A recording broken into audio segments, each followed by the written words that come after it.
Olá amigos investidores, estamos de volta para mais um vídeo e no vídeo de hoje a gente vai falar sobre o FIINFRA, Juro 11 da Sparta. Mas atenção pessoal, se liguem nesse detalhe, a gente está tendo muito pouco view, ó. CPTI deu apenas 156 views, é inaceitável para mim, para trazer todo mês aquele conteúdo, ter menos de 200 views. A gente pode até ter menos, mas aí eu não vou trazer todo mês. Então se você quer que eu traga conteúdo do Juro 11 todo mês, tem que dar mais de 200 views. Por exemplo, o BDIF bateu a nossa meta, mais de 200 views. É pouco? É sim, pessoal. Só para vocês terem uma ideia, a cada 1000 views eu recebo $1. A cada 1000 views eu recebo $1. Você não ouviu errado. $1 não paga nem o começo do trabalho que dá para fazer um vídeo desse. Eu preciso de pelo menos assim, na faixa de uns 40 mil views, o que é impossível para o meu canal, infelizmente, bater por vídeo para se pagar. Pelo menos. Eu tô dizendo o mínimo aceitável para eu receber, que vale a pena o trabalho que dá para fazer um vídeo desse. Então, esses conteúdos que dão 200 views ou menos, é tão pouco,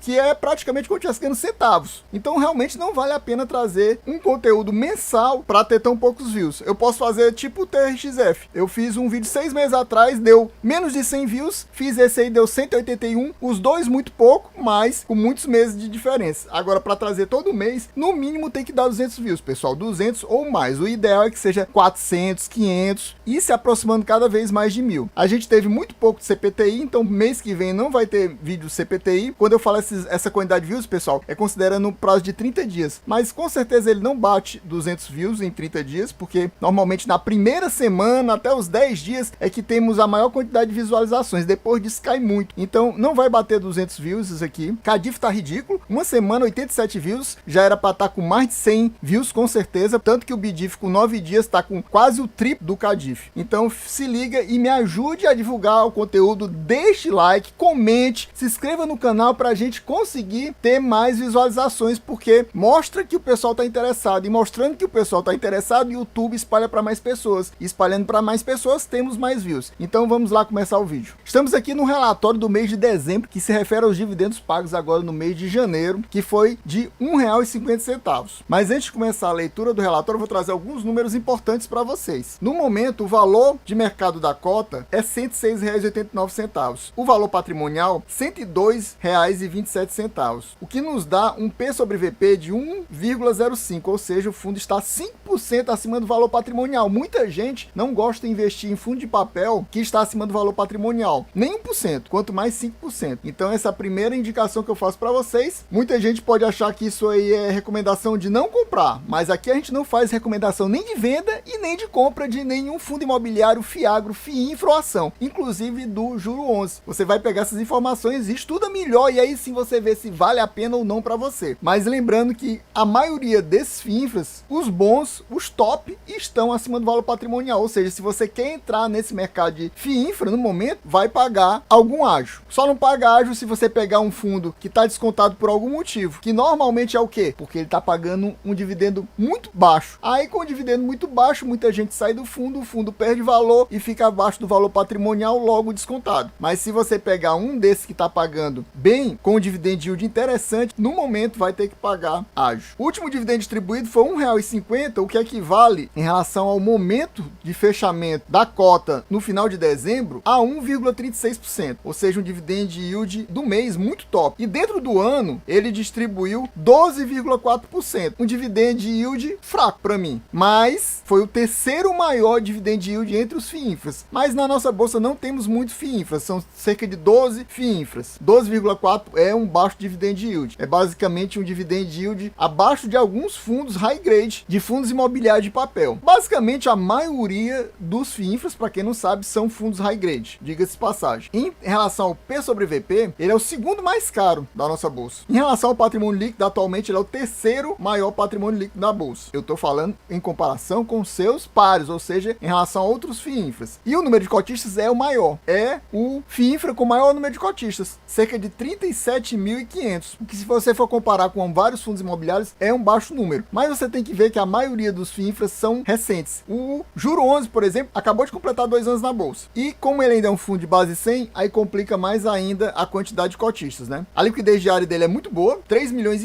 ou seja, é muito fácil vender e comprar cotas do fundo. Como eu nunca trouxe um relatório do do fundo, a gente vai mostrar alguns detalhes que normalmente eu só mostro uma vez ou duas no máximo. É a primeira vez, então eu vou mostrar. Por exemplo aqui, ele fala que o fundo investe os seus recursos em debêntures de infraestrutura. O fundo está disponível para investidores em geral, não precisa ser investidor qualificado, e o retorno dele atualmente é cerca de 1,5% a 2,5%, mais precisamente no momento está 1,6% acima da NTN-B, né? Do Tesouro IPCA+. O que eu considero um retorno baixo. Esse spread é muito baixo, considerando que, apesar de ser um fundo high grade, ele não tem a mesma segurança que tem o Tesouro IPCA+.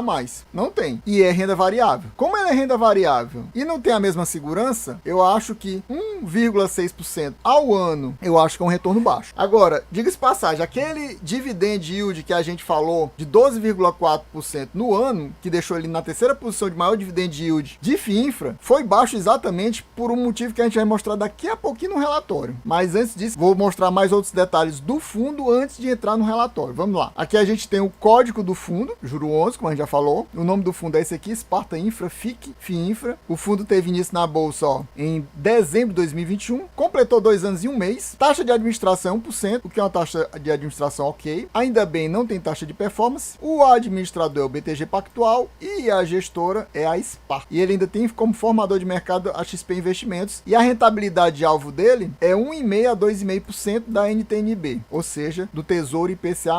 Apesar de ele citar muito, principalmente o CEO do fundo, ele cita muito o IMAB5 como, tipo, o benchmark do fundo é baseado no IMAB5, que é basicamente uma variação da NTN-B. Mas, claro que aqui ele cita algo mais conhecido, que é a NTN-B, Tesouro IPCA+. Para quem não sabe, isso aqui é como se fosse um nome mais complicado, né? E Tesouro IPCA+, é o apelido. Mais detalhes do fundo. No final do mês passado, ele terminou o mês com R$ 108,50. Isso aqui já descontado os dividendos de 1,50. Na realidade, ele terminou a 110, mas aqui ele já está colocando ex-dividendos. O valor patrimonial da cota estava R$ 101,64. No momento está R$ 102,27. Esse fundo baseado em debêntures sofre muito de marcação a mercado, então ele tanto sobe como desce com poucos dias de variação. A gente está vendo que o valor patrimonial da cota dele já mudou em praticamente R$1, e isso aqui era 28 de dezembro e a gente está agora no dia 20 de janeiro gravando o vídeo. O carrego da carteira IPCA mais 7, o que nos dá cerca daquele 1,5% acima da NTN-B. O fundo atualmente, como eu falei, é o terceiro maior da bolsa de FIINFRA, com 1,1 bilhão de patrimônio líquido. Perde para o CADIF, que a gente fez vídeo recente, esse vídeo que eu mostrei logo de cara, tá com uma quantidade de views muito baixa, infelizmente. É o maior FIINFRA da nossa bolsa. E perde para o BDIF, mas por muito pouco. É coisa assim de menos de 100 milhões. Se ele fizesse mais uma emissão, com certeza ultrapassaria o BDIF. Tanto que ele tinha menos de 500 milhões de patrimônio líquido. Menos de 500 milhões. Aí fez uma emissão agora recente, a quinta emissão do fundo, captou mais 600 milhões. Ou seja, mais do que o valor que ele tinha em patrimônio líquido. E ultrapassou a barreira do 1 bilhão no final das contas. Mas como eu falei, é o FIINFRA com o maior número de cotistas. Até por causa dessa última emissão. Vamos lá aos comentários do gestor em relação a esse relatório do mês de dezembro. Ó, ele fala da quinta emissão e eles vão nos atualizar sobre as alocações dos recursos captados nessa quinta emissão. Em dezembro, ele alocou cerca de 50% do valor captado na quinta emissão, ou seja, 300 milhões. Ele captou cerca de 600 milhões, já alocou cerca da metade no mês de dezembro. E a expectativa dele é terminar de alocar todos os recursos da quinta emissão no final do mês de janeiro. Ele adicionou 12 novos emissores. Quando ele fala emissores, é porque esses devedores emitem as debêntures que o fundo compra. Então ele coloca aqui a lista dos 12 emissores. Não vou ler o nome de todos, vou deixar para vocês lerem. Dessa forma, ele aumentou a diversificação da carteira e finalizou o mês com 65 ativos. Antes tinha 47. O spread da carteira, que era cerca de 2%, diminuiu para 1,6%, que eu falei para vocês que é baixo. E ele prevê que com essas próximas alocações dos últimos 300 milhões, a expectativa é que volte o spread a ser 2%. Esse spread é em relação às NTN-B, né? O Tesouro IPCA+.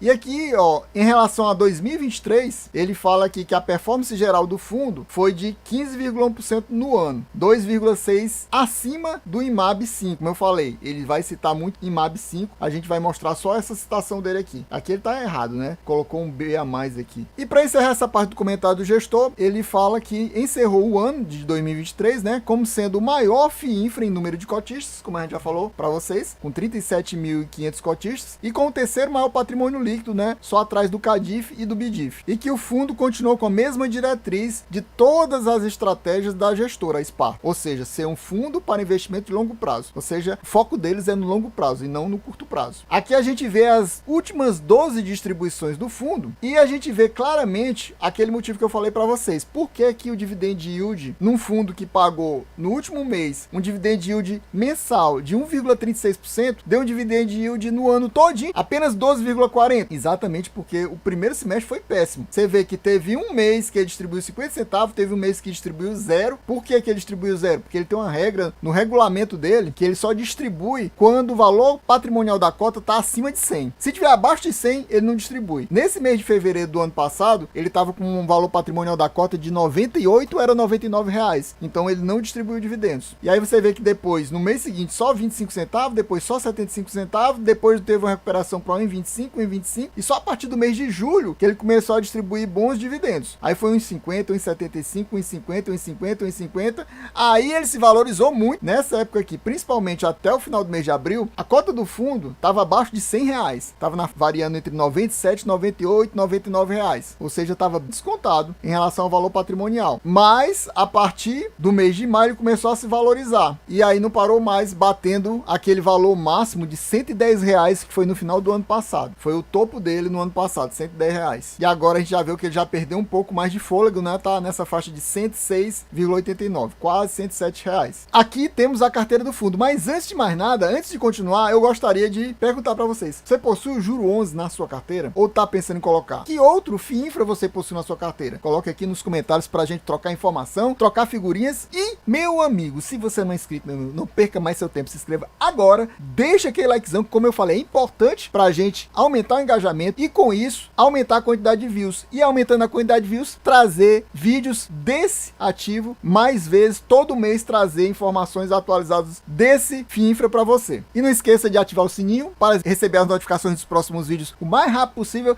e ficar sempre bem informado e assistir o vídeo imediatamente assim que ele sair. Chegamos então à carteira do fundo e você vê aqui do lado o tipo de ativo. Você vê que ele realmente investe majoritariamente quase 100% em debêntures. Aqui você vê o tipo de ativo, aqui quem é o emissor da debênture, ou seja, quem é o devedor do fundo. Você vê até alguns conhecidos. BrisaNet para mim é muito conhecida, trabalha com fibra ótica, banda larga, PetroRio, petroleira aqui, 3R Petróleo, Enalta, várias empresas do setor de petróleo e gás, saneamento aqui, a Rio Mais Saneamento. Aqui do lado a gente vê os ratings, você vê que a maioria das empresas devedoras do fundo tem rate. Esse é um dos fundos que tem mais empresas com rate, porque apenas 4% do patrimônio líquido estão atrelados a empresas que não têm rate. Tá aqui, ó, sem rate. Ou seja, 96% do fundo tem rate. Ou seja, são mais empresas mais seguras. E empresas mais seguras, qual é o detalhe? Elas normalmente gostam de pagar menores juros. Esse é o detalhe ruim, mas é mais seguro. Então você vê que poucas não tem rate, aqui só tem uma que não tem rate. Aqui é o spread em relação a NTNB, é o que ele paga mais em relação a NTNB. Aqui temos o patrimônio líquido atrelado a cada um desses devedores aqui. Você vê que ela é muito pulverizada, né? Você não vê a princípio nenhum devedor com mais de 5%. Para ter certeza eu teria que ver se tem mais de uma debênture do mesmo devedor, mas não vou fazer isso. Vou deixar por vocês. Pode ser que tenha algum devedor aqui aparecendo mais de uma vez, isso faça ele ter um percentual maior. Mas a princípio a gente não vê nenhum devedor devendo mais de 5%, o que é muito bom. 5% para mim é assim, é o limite do ideal. Acima de 5 é que começa a ficar ruim. Quem passa de 10, pior ainda, né? Vamos continuar vendo aqui. A gente viu que ele tem 65 devedores, a gente só tá vendo os 24 primeiros agora. Na continuação aqui, ó, mais debêntures, ó, mais debêntures. Os devedores estão aqui desse lado. Olha as empresas e os seus respectivos ratings. Tá aqui mais uma que não tem rating, os respectivos spreads. Aqui temos os patrimônios líquidos atrelados a esses devedores. E para completar, temos aqui a lista final. Como eu falei, ele não tem só debênture, tá aqui duas letras financeiras. Para facilitar, é uma espécie de CDB, só que é um CDB que você não pode sacar antes do prazo. Normalmente os CDBs não podem, né? Mas tem vários CDBs também de liquidez diária. Aqui, como você não pode retirar o valor antes do vencimento, normalmente o retorno é maior. Então ele tem as duas letras financeiras do Banco Bradesco, mas o percentual é bem irrelevante, né? Por isso que ele considera que nem tem, 0,4% do patrimônio líquido do fundo. E aí você vê aqui os patrimônios líquidos, aqui você vê os rates desses devedores. São só 3 devedores que não tem rate. Aqui é a Sonora, essa Sonora deve a vários fiagros, diga-se passagem. Aí aqui a gente tem os spreads, os patrimônio líquido e aqui para fechar o caixa, né? Que ainda tem 33% do fundo ainda em caixa para ele investir. investir. E aqui é o valor do spread médio da carteira como um todo. Temos aqui o 100% do fundo. Pessoal, espero que vocês tenham gostado. Quem gostou já sabe, se não for inscrito, inscreva agora. Deixa aquele likezão, ative o sininho para receber as notificações dos próximos vídeos o mais rápido possível, você não perder tempo. Assista logo, que é importante também você assistir assim que o vídeo é lançado. É isso aí, valeu, até a próxima e fui!